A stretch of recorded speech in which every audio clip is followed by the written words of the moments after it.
This is Carolyn Berry, and she's a future minister. And I have some questions about God that I'm going to ask her. That I will try to answer to the best of my ability. That she will try to answer to the best of her abilities. Okay, my first question. Okay. Why would God send us to hell if we didn't follow His rules? Okay. I thought something kind of like, okay, well, God, according to what we believe, is perfectly just. And so He couldn't just look the other way while we sinned. And so, because then that wouldn't mean that He was just. And so He'd be like a contradiction. So, but His standards are impossible to live by. Because it says in Romans, I actually have it written down. I'm going to tell you the verse. Hang on. It says in Romans, hang on, I'm sorry, let me look here. Okay, one is Romans 4:13. It says, the law does not make you righteous. The law is there to remind you that you're sinners. Which I know sounds like a damper, but it was. And so, but God sent Jesus because He had to have some sort of punishment for it. And Jesus didn't sin and was killed. He was like the perfect, pure sacrifice. And so, so pretty much just God would send people to hell to be fair and just. I mean, that's like not, let's say if your best friend committed murder and you didn't come forward because they're your best friend, that'd still be wrong. Even though they're your best friend, you know? Okay, next question. Alright? Okay, like the old quote goes, I don't remember how the quote goes, but it goes, is God willing to prevent evil but can't, making Him impotent? Is God willing to prevent evil and how does it go? I know what you're talking about. Yeah, you know what I'm talking Why about? does God allow evil, pretty much? Why does God allow evil why would He not stop it and make this world a better place? That's also answered in Romans, somewhere. But basically, God cannot make us love Him because then He wouldn't be a loving God. You know, that's an oxymoron to make someone love you. Sinning and evil is it's not the absence of God because God is everywhere, it's the ignoring of God. Does that make sense to you? Yes. Okay, it's like, one example, my friend, there was this like robin, like all these robins that were in his backyard, and this one robin looked in the glass and saw its reflection. It started puffing up and it would run into the glass over and over trying to kill this other robin. That's like sin and evil right there. And so they tried everything. They shut the blinds or they like block things, but it'd go around it and still keep going into the window. And we're kind of like the robin. You know, God gives us these things to kind of stop, you know, hey, guys, please, come on. You know, stop fighting, start all this, but we just go around it because God can't make us obey, because again, then He wouldn't be just and He wouldn't be, as we believe, perfect. Okay, next question. What makes you think that your religion is the right one when there are so many out there claiming to be the right religion, and also another question, why would God make it so hard for us to believe in Him with so many religions and stuff? Okay.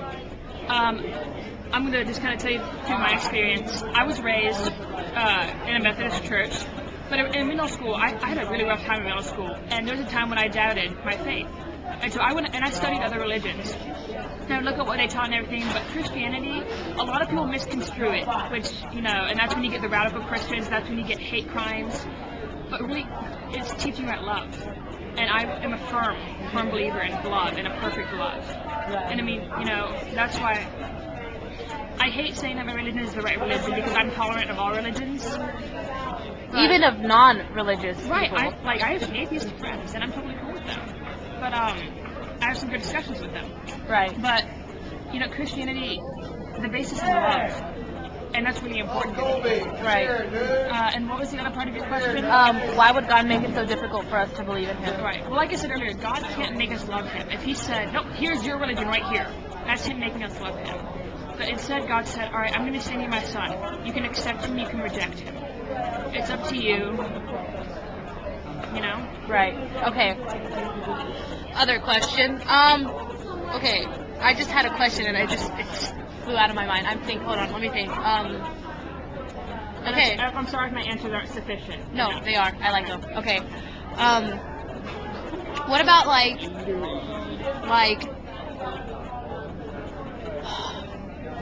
do you think there's a famous quote out there that says, are you gonna remember this quote? Yes.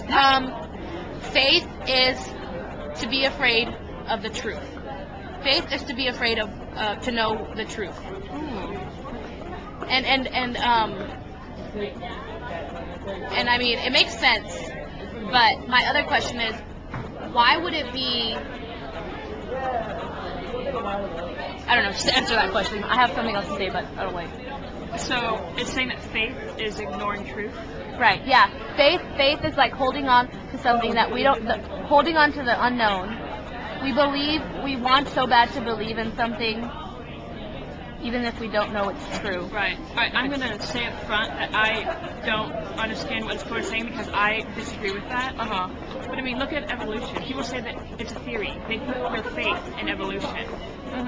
You know, because there's no proof about how things are created. So I think that science is really another faith, not necessarily a religion. But Romans is a great book. Hang on. I'm going to actually look this one up in the Bible rather than my notes because I love this verse. It's such a great verse.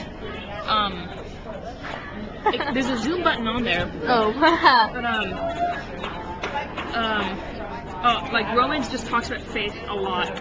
Right. So hang on.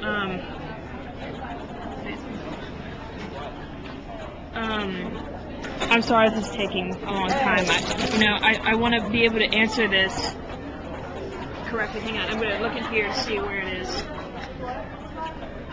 Oh, hang on. I want to say it's in 5. Yeah, okay. Romans 5:3. Okay. I don't know if this answers your question or not, but it says, not only so, but we also rejoice in our sufferings, because we know that suffering produces perseverance, character, and character hope. And hope does not disappoint us because, that's about hope, not faith. I'm sorry, I just quoted the wrong word for you. But, what do you think about this quote? About the quote that you said? Yeah. I think that faith is how you... Oh, here you go. Hope is going into the battle hoping that you win. Faith is going into the battle knowing that you're going to come back alive. Faith is kind of an eternal optimism. I don't agree with that quote. I'm sure that whoever said it was intelligent and had a basis for that quote, but I don't think that it's correct. Because faith is kind of... I'm not doing a good job answering this question because I don't really know how to define faith exactly. Because faith has many, synonyms like hope and determination, but faith is more powerful than all of these. And I think faith is what helps bring you to the truth. Right. So in conclusion, is it bad to have faith? It's not bad to have faith. Is it ultimately what's keeping us alive? Faith. I think so. I mean, I'm going to quote Camp right here when it says what? The battery's going. Oh, shoot. But I think that faith is really what keeps us alive. Faith in something better than what we have now. Regardless of whatever's going on in your life, faith that God loves you, faith that someone loves you. Whoever's watching this video, I love you. I give you a hug right now. And that's an awesome conclusion.